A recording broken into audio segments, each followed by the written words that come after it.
Good morning दोस्तों। आज हम देखेंगे एनसीईआरटी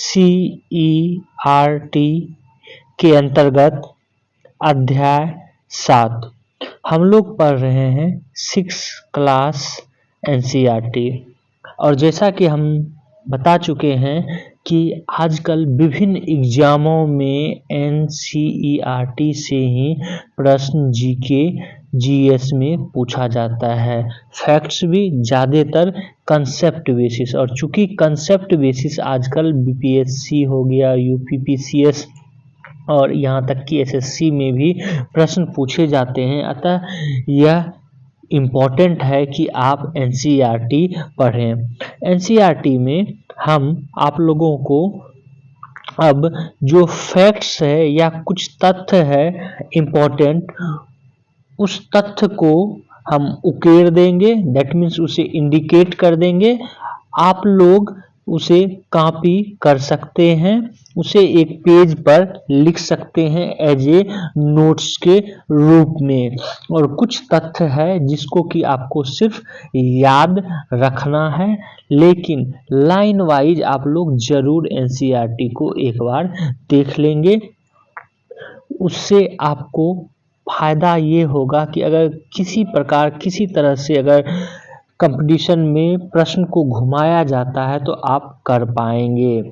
चलिए स्टार्ट करते हैं अध्याय 7। और अध्याय 7 के अंतर्गत है भारत की सांस्कृतिक जड़ें, ये चैप्टर। इसमें पहला जो दिया गया है कथन, उसको देख लेते हैं। जैसा कि हम बार बार आप लोगों को कहते हैं, यूपीपीसीएस और अन्य एग्जामों में इस तरह के कथन आ जाते हैं, पूछ लिए जाते हैं, तो इम्पोर्टेंट है, ध्यान में रखना है। और यह कथन है, वह जिसे चुराया नहीं जा सकता, जिसे कोई शासक छीन नहीं सकता, जो बोझ नहीं है क्योंकि इसका अपना कोई भार नहीं है, जिसका उपयोग करने से हर दिन इसमें वृद्धि ही होती है, यह सबसे बड़ी संपत्ति है, सच्चे ज्ञान की संपत्ति। यह कथन नीति शतक में वर्णित है, याद रखेंगे आप लोग। आगे देखते हैं, कुछ दृश्य दिया गया है, पिक्चर दिया गया है, और इसमें एक ऋषि हम्पी कर्नाटक का दिखाया गया है, उसके बाद बुद्ध की मूर्ति भूटान का दिखाया गया, और महावीर की मूर्ति ये दिखाया गया है बिहार में जो है। इस चैप्टर के अंतर्गत हम लोग क्या क्या पढ़ेंगे उसको हम लोग जान लेते हैं। तो इसके अंतर्गत हम लोग पढ़ेंगे वेद क्या है, इनका संदेश क्या है। दूसरा पढ़ेंगे, प्रथम शताब्दी बीसी में भारत में कौन कौन से नए दर्शन मत उभरे, इनके मूल सिद्धांत क्या हैं। लोक और जनजातीय परंपराओं का भारतीय संस्कृति में क्या योगदान रहा है, ये भी हम लोग पढ़ेंगे।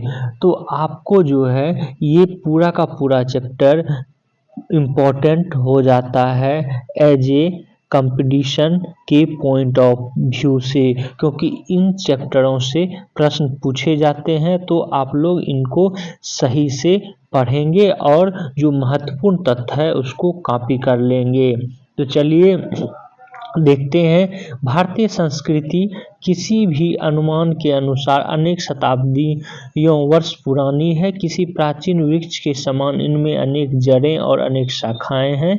जड़ें एक सामान्य तने की को पोषण देती है। इस तने से अनेक शाखाएं निकलती है जो भारतीय संस्कृति के विभिन्न पहलुओं को दर्शाती है। हालांकि ये एक सामान्य तने से जुड़ी हुई हैं। इसमें कुछ शाखाएं कला, साहित्य, विज्ञान, चिकित्सा, धर्म, शासन पद्धति, मार्शल आर्ट्स, युद्ध कलाएं, दैट मीन्स आदि हैं। कुछ ऐसे दर्शन भी हैं जिनसे हमारा तात्पर्य उन विचारकों के समूह या आध्यात्मिक साधकों से है जो मानव जीवन, विश्व आदि के बारे में समान विचार रखते हैं। यहाँ पर आध्यात्मिक क्या होता है ये जान लें और इसको कॉपी भी आप लोग कर लें।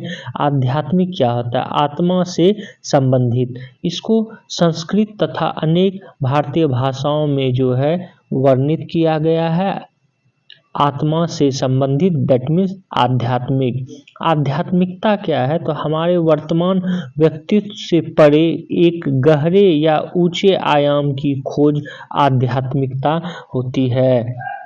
आगे चलिए हम लोग देखते हैं मेन पॉइंट में। अनेक पुरातत्व विज्ञानियों तथा विद्वानों ने बताया कि भारतीय संस्कृति कुछ जड़ें सिंधु या हड़प्पा अथवा सिंधु सरस्वती सभ्यता की ओर जाती है, जिसके बारे में हम लोग कल के क्लास में किए थे, सिंधु सभ्यता के बारे में, और आगे भी हम लोग पढ़ेंगे।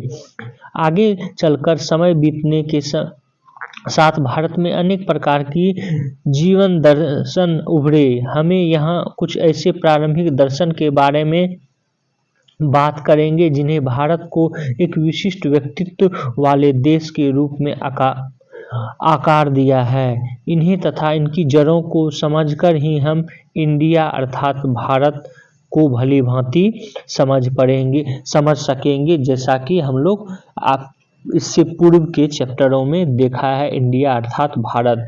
अब हम लोग देखते हैं वेद और वैदिक संस्कृति के बारे में। वेद क्या है? सबसे पहले ये समझते हैं। वेद शब्द विद से आया है, जिसका अर्थ है ज्ञान। तो इस पॉइंट को आप लोग पेज पर वैदिक या वैदिक युग लिख लें। उसके बाद नीचे जो है आप लोग ऐसे एरो करके इस पूरे लाइन को लिख लें, यहाँ से यहाँ तक। ये एज ए तथ्य है, और आप अगर प्रीवियस ईयर का प्रश्न बनाए होंगे तो इसमें पूछा भी गया है कि वेद का अर्थ क्या है। तो वेद शब्द विद से आया है, जिसका अर्थ ज्ञान होता है। उदाहरण के लिए विद्या। हमने पिछले अध्यायों में ऋग्वेद का उल्लेख किया। वास्तव में वेद 4 हैं। कौन कौन से? ऋग्वेद, यजुर्वेद, सामवेद और अथर्ववेद। तो इसको भी आप लोग एरो करके लिख लें कि 4 वेद हैं, ऋग्वेद, यजुर्वेद, सामवेद, अथर्ववेद। आगे चलते हैं। ये भारत के सबसे प्राचीन ग्रंथ हैं और वस्तुतः विश्व के सबसे प्राचीन ग्रंथों में से एक है। वेदों में हजारों ऋचाएं हैं, और ऋचाएं क्या कहलाती हैं? कविताओं और गीतों के रूप में प्रार्थनाएं, ये ऋचाएं होती है। ये भी आप लोग एरो करके देख लें, लिख लें। ये लिखित रूप से में नहीं थी, प्रारंभ में लिखित रूप से नहीं थी, अपितु इनका मौखिक पाठ किया जाता था। ये ऋचाएं सप्त सिंधु क्षेत्र में रची गई। यह कहना कठिन है कि इन चारों ग्रंथों में से प्राचीन ग्रंथ ऋग्वेद की रचना कब हुई। तो ये भी आप लोग एरो करके दे दें कि सबसे प्राचीन ग्रंथ चारों वेदों में सबसे प्राचीन ऋग्वेद। ये भी लिख लें। विशेषज्ञों ने इनकी रचना 5वीं से 2री शताब्दी BC में माना है। इस प्रकार यह ग्रंथ 100 से 200 पीढ़ियों तक गहन प्रशिक्षण के माध्यम से स्मृतिबद्ध किए गए एवं मौखिक रूप से बिना किसी विशेष परिवर्तन के आगे संप्रेषित किए गए। आगे देखते हैं। वैदिक ऋचाओं की रचनाएं ऋषियों और ऋषिकाओं, दैट मीन्स ऋषियों, कवि और ऋषिकाओं, दैट मीन्स कवित्रियां द्वारा संस्कृत भाषा के एक प्रारंभिक रूप में की गई थी। यह ऋचाएं अनेक देवों, देवताओं और देवियों जैसे इंद्र, अग्नि, वरुण, मित्र, सरस्वती, उषा और अन्य को काव्यात्मक रूप से संबोधित करती थी। इन दृष्टाओं के साथ मिलकर देवों ने मानव जीवन और ब्रह्मांड में रीत और या सत्य और क्रम को बनाए रखा है। अर्ध ऋषियों और ऋषिकाओं ने देवताओं और देवियों को अलग नहीं बल्कि एक ही माना, जैसा कि एक प्रसिद्ध रचना में यह कहा भी गया है। जैसा आप देख सकते हैं, एकम सत विप्रा बहुधा वदंती, अर्थात परम सत्य एक ही है, किंतु मनीषी इसे अनेक नाम देते हैं। एकम सत्य विप्रा बहुधा वदंती। इस वैश्विक दर्शन में कुछ मान्यताएं विशेष रूप से महत्वपूर्ण थी, जो सत्य से आरंभ हुई, जो ईश्वर का दूसरा नाम था। ऋग्वेद के अंतिम मंत्रों में लोगों के बीच एकता का आह्वान किया गया, और ये एकता का आह्वान क्या था कि साथ मिलकर चलें, साथ मिलकर बोलें, एक हो हमारा मन, हमारे विचार मिलें, एक हो हमारे उद्देश्य, एक हो हमारा हृदय, हमारे विचार एक हों, अतः सभी सहमत हों। इस तरह जो है अंतिम वैदिक ऋचाओं को लिखा गया। तो ये था वैदिक से ऋग्वेद से संबंधित कुछ महत्वपूर्ण तथ्य, जिसका कि आप लोग कॉपी कर लेंगे। इसके बारे में आगे के क्लास में भी हम लोग पढ़ेंगे डिटेल्स में। चूँकि 6 क्लास है तो इसमें बच्चों के लिए दिया गया है, जो हम लोगों के लिए कंपटीशन व्यू से भी कुछ महत्वपूर्ण है, उसको हमने अभी बताया। अब हम लोग वैदिक समाज को जानते हैं। वैदिक समाज की बात करें तो प्रारंभिक समाज विभिन्न जनों अर्थात लोगों का बड़ा समूह, जिसको कि जन कहा जाता था। तो ये भी आप लोग एक एरो देके नीचे लिख लेंगे। लिखेंगे पहले वैदिक समाज, वैदिक समाज, उसके बाद एरो देके लिखेंगे प्रारंभिक वैदिक समाज विभिन्न जनों अर्थात लोगों का बड़ा समूह में संगठित था। या ऐसे भी लिख लेंगे प्रारंभिक वैदिक समाज विभिन्न जनों में संगठित था, और जन लोगों का बड़ा समूह कहलाता था। आगे देखते हैं, ऋग्वेद में ही ऐसे 30 से अधिक जनों की सूची दी गई है। उदाहरणार्थ भरत, पुरु, कुरु, यदु, तुवर्सु आदि। प्रत्येक जन उपमहाद्वीप के उत्तर पश्चिम भाग के एक विशेष क्षेत्र के साथ जुड़ा था। आगे देखते हैं हम लोग, इसके बारे में बहुत अधिक ज्ञात नहीं है कि ये जन अपने समाज का शासन कैसे चलाते थे। वेदों में राजा, सभा, समिति जैसे कुछ शब्दों के माध्यम से कुछ ही संकेत मिलते हैं। सभा और समिति दोनों शब्द सामूहिकता को इंगित करते हैं। वैदिक ग्रंथों में अनेक व्यवसायों का उल्लेख है, जैसे किसान, बुनकर, कुम्हार, शिल्पकार, बढ़ई, आरोग्यकर्ता, नर्तकी, नर्तक, नाई, पुजारी आदि। आरोग्यकर्ता किसको कहा जाता था? तो राहत देने या रोग ठीक करने के लिए पारंपरिक प्रथाओं का उपयोग करने वाला व्यक्ति आरोग्यकर्ता कहलाता था। तो इस तरह हम देखते हैं कि व्यवसाय के आधार पे समाज का वर्गीकरण था। आगे हम लोग देखते हैं वैदिक दर्शन के बारे में। वैदिक दर्शन की बात करें तो वैदिक दर्शन में अनेक अनुष्ठान, यज्ञ विकसित हुए, जो विभिन्न देवी देवताओं के प्रति व्यक्तिगत अथवा सामूहिक हितों तथा मंगल के लिए समर्पित या निर्देशित थे। दैनिक अनुष्ठान सामान्य रूप से प्रार्थनाओं तथा अग्निदेव को आहुति और प्रार्थनाओं के रूप में होते थे, किंतु ये अनुष्ठान समय के साथ और जटिल होते चले गए।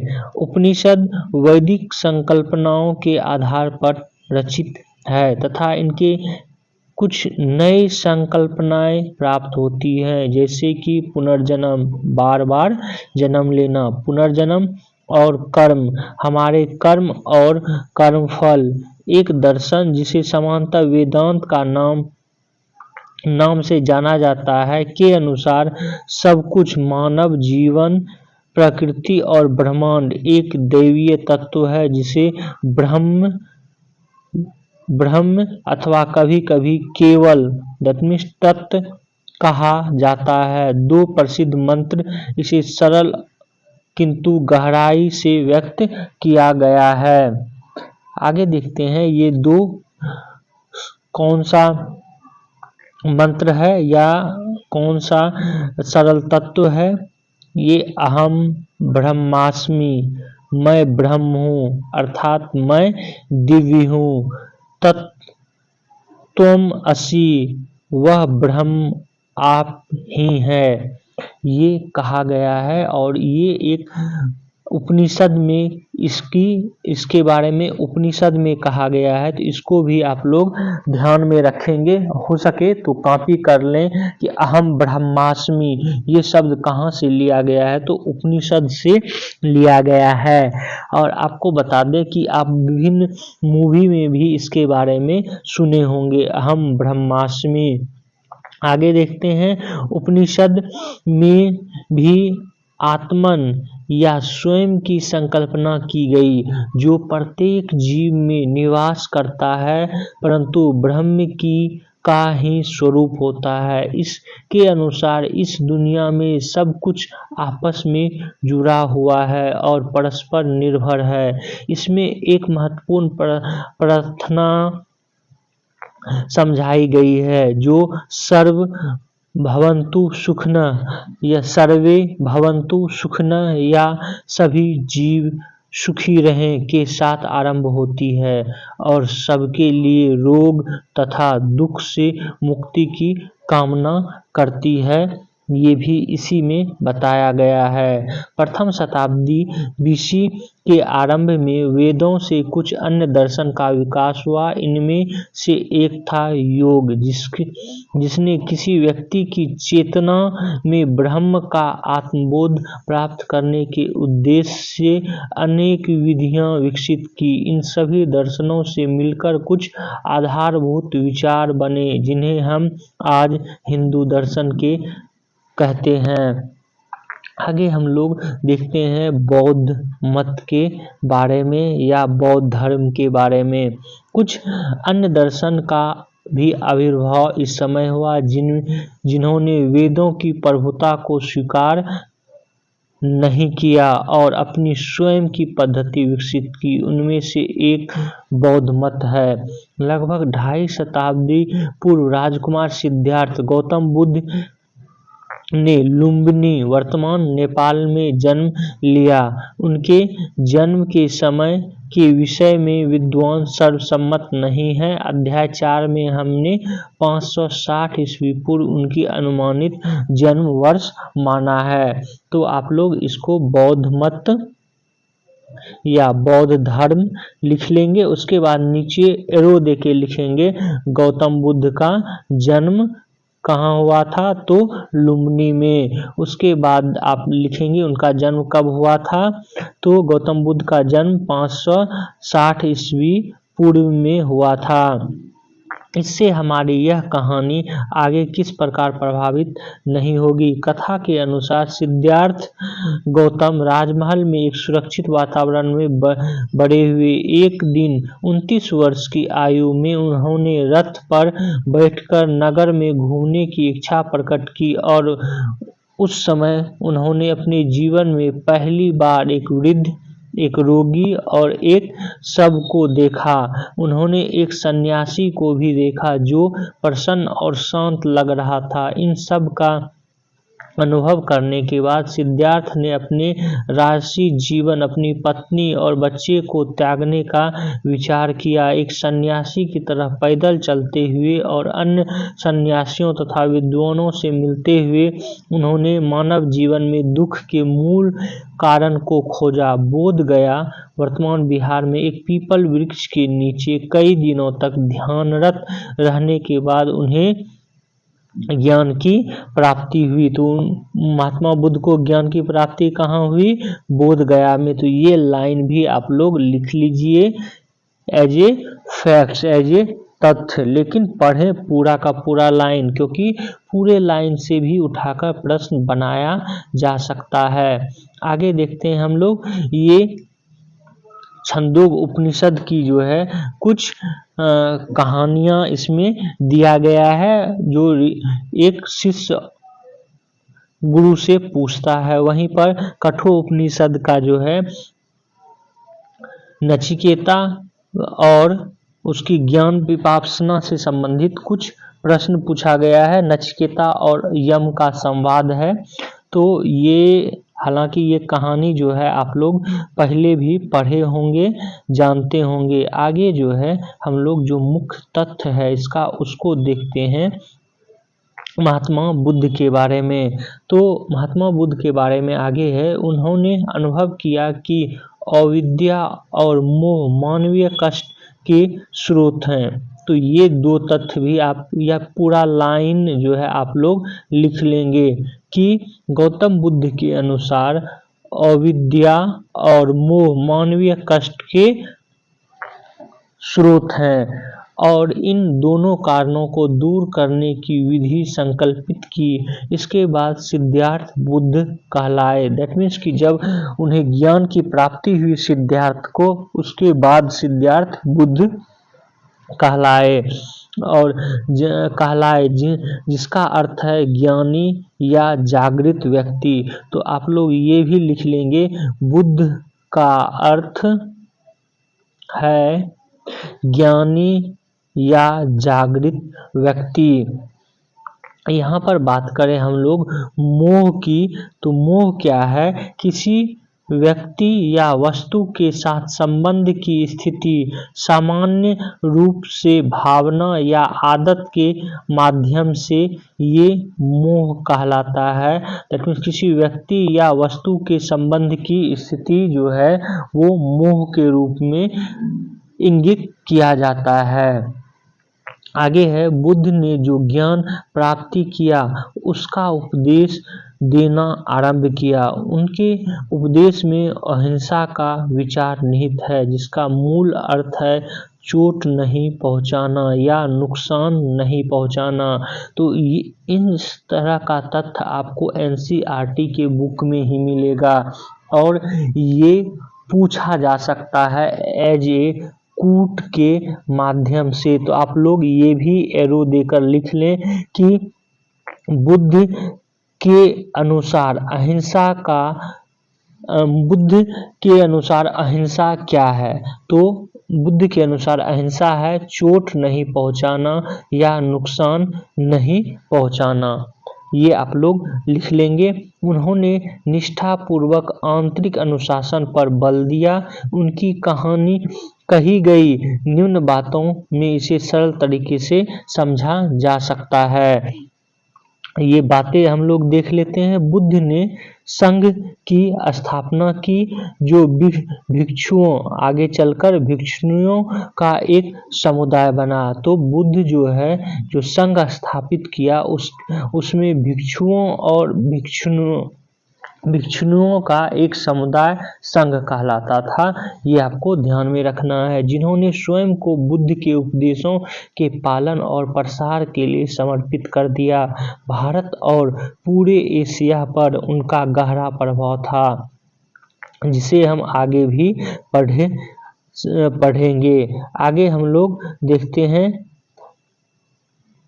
कि जल से व्यक्ति शुद्ध नहीं हो सकता, जबकि कई लोग यहाँ पवित्र नदी में स्नान करते हैं, परंतु व्यक्ति शुद्ध है जिसमें सत्य और धर्म निवास करते हों। युद्ध के मैदान में हजारों व्यक्तियों पर हजारों बार विजय पाने की तुलना में स्वयं पर विजय पाना अधिक बड़ी उपलब्धि है। तो ये स्टेटमेंट भी आप लोग ध्यान में रखेंगे। ये एक विचार के लिए है, हमारे आपके विचार के लिए। आगे जो है हम लोग देखते हैं जैन मत के बारे में। जैन मत, इसको भी आप लोग जो है जैन धर्म लिख लेंगे, और जो भी तथ्य इसमें फैक्ट्स आएंगे उसको कॉपी कर लेंगे। आगे के क्लास में हम लोग इसके डिटेल्स में पढ़ेंगे इसके बारे में। देखते हैं जैन मत में क्या है। जैन मत एक अन्य महत्वपूर्ण दर्शन है जो उसी समय काफी लोकप्रिय हुआ। यद्यपि इस मत को अधिक प्राचीन माना जाता है। सिद्धार्थ गौतम के समान ही राजकुमार वर्धमान का 6ठी शताब्दी बीसी के आरंभ में वैशाली वर्तमान बिहार में वैशाली नगर के समीप इनका जन्म हुआ था। उन्होंने 30 वर्ष की आयु में अपना घर त्याग दिया और आध्यात्मिक ज्ञान की खोज का निर्णय लिया। तो ये याद रखेंगे कि लिखेंगे आप लोग कि महावीर जैन का जन्म कहाँ हुआ था, वैशाली वर्तमान बिहार में। ये पूरा का पूरा लाइन आप लोग कॉपी कर लेंगे। उसके बाद उन्होंने अपना घर त्याग कब किया, 30 वर्ष की अवस्था में। ये लाइन भी पूरा लिख लेंगे। और जबकि गौतम बुद्ध कब अपना गृह त्याग किए थे, तो 29 वर्ष की अवस्था में। ये भी पूछा गया है। आगे देखते हैं। उन्होंने सन्यासी जीवन के अनुशासन का पालन किया और 12 वर्ष बाद उन्हें अनंत ज्ञान या सर्वोपरिक विवेक प्राप्त हुआ। उन्हें महावीर या महानायक के नाम से जाना जाने लगा और उन्होंने अपने अर्जित ज्ञान का उपदेश देना प्रारंभ कर दिया। जैन शब्द जिन से आया है जिसका अर्थ होता है विजेता। ये भी आप लोग ध्यान में रखेंगे कि जैन शब्द का अर्थ विजेता होता है। इसको भी कॉपी कर लेंगे। इसका अर्थ किसी क्षेत्र या शत्रुओं पर विजय पाने से नहीं बल्कि अविद्या और मोह पर विजय पाने से है, ताकि ज्ञान प्राप्त किया जा सके। जैन मत के उपदेशों में अहिंसा, अनेकांतवाद और अपरिग्रह शामिल है। ये विचार काफी हद तक बौद्ध तथा वेदांत दर्शन के विचारों को साझा करते हैं, जो भारतीय संस्कृति के केंद्र में है। इनमें से प्रथम विचार को महावीर के इस कथन द्वारा समझा जा सकता है। महावीर ने कहा है कि सभी सांस लेने वाले उपस्थित जीवित संवेदनशील जीवों को मारा ना जाए, न ही उनके साथ हिंसा की जाए, न दुर्व्यवहार किए जाए, न ही सताए जाए तथा न ही दूर हटाया जाए। ये महावीर का कथन है। अंतिम दो बातों को सरल शब्दों में ऐसे समझें कि अनेकांतवाद क्या है। इसको भी आप लोग कॉपी कर लेंगे। अनेकांतवाद का अर्थ है केवल एक पक्ष या दृष्टिकोण नहीं, अर्थात सत्य के अनेक पक्ष हैं और इसे केवल एक कथन द्वारा पूरी तरह समझाया नहीं जा सकता।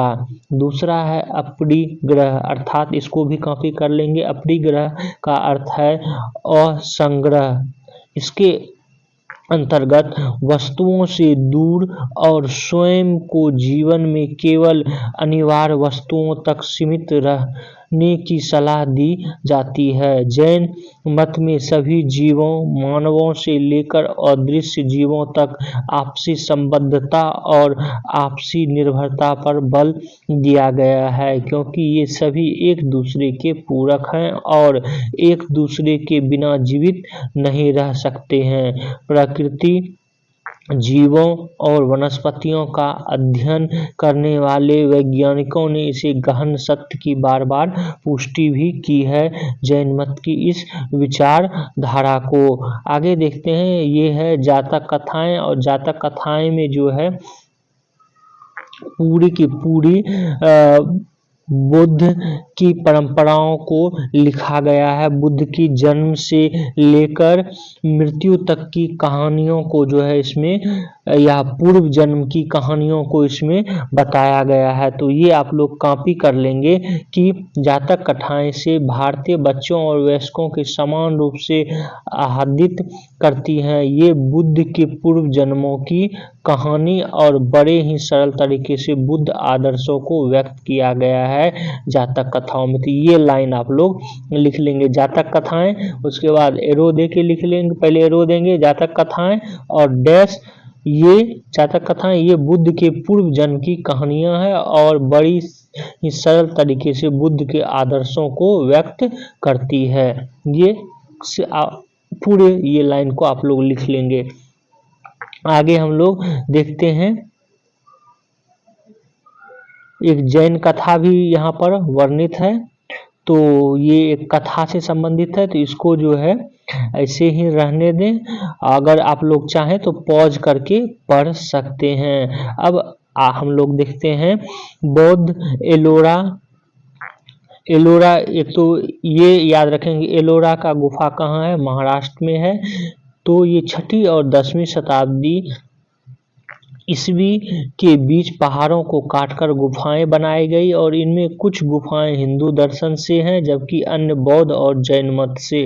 तो एलोरा का गुफा जो है तीनों दर्शन से संबंधित है, ये आप लोग ध्यान में रखेंगे। बौद्ध, हिंदू और जैन तीनों दर्शन से है।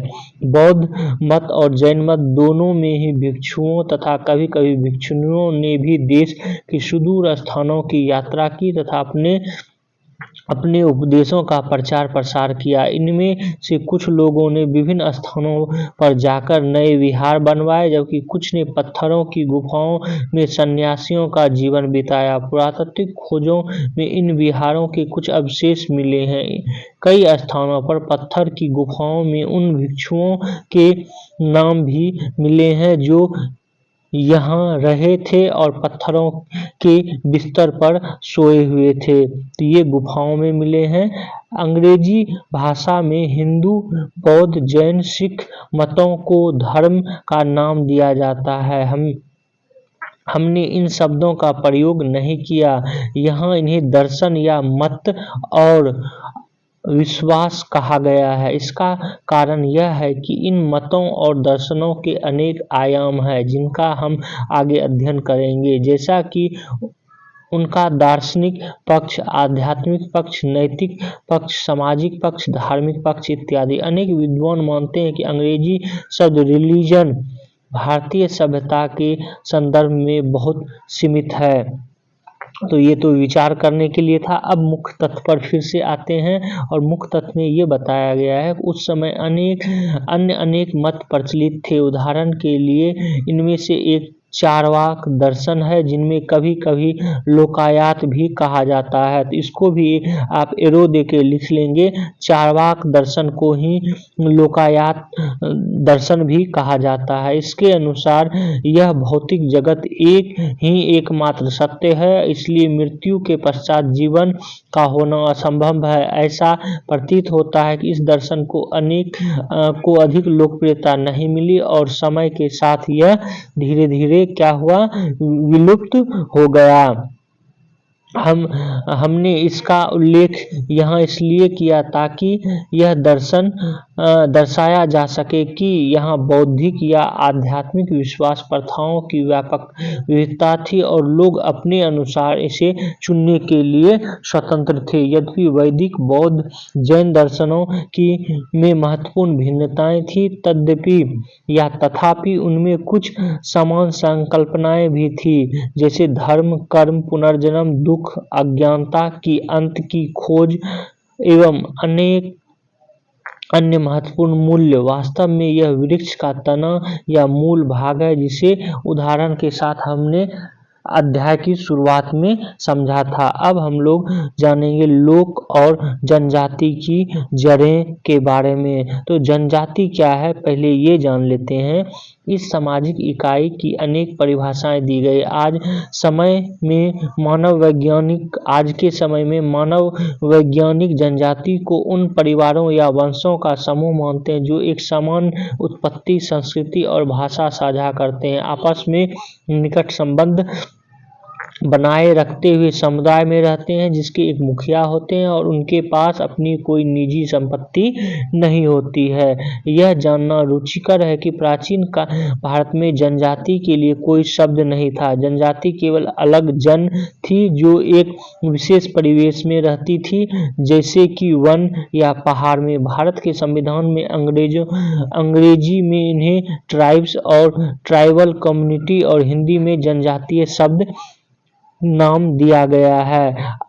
आधिकारिक आंकड़े के अनुसार 2011 में भारत के अधिकांश राज्यों में 705 जनजातियां निवास करती थी, जिनकी संख्या 104 मिलियन थी। यह ऑस्ट्रेलिया और यूनाइटेड किंगडम की कुल जनसंख्या से अधिक है। 19वीं शताब्दी में जनजातियों के अध्ययन के लिए मानव वैज्ञानिकों ने प्रायः सभ्य मानव की तुलना में आदिम या हीन बताया। जनजातीय समुदाय तथा उनकी समृद्ध जटिल संस्कृतियों के गहन अध्ययन के बाद इस प्रकार के पक्षपातपूर्ण विचारों को अधिकांशतः नकारा गया है।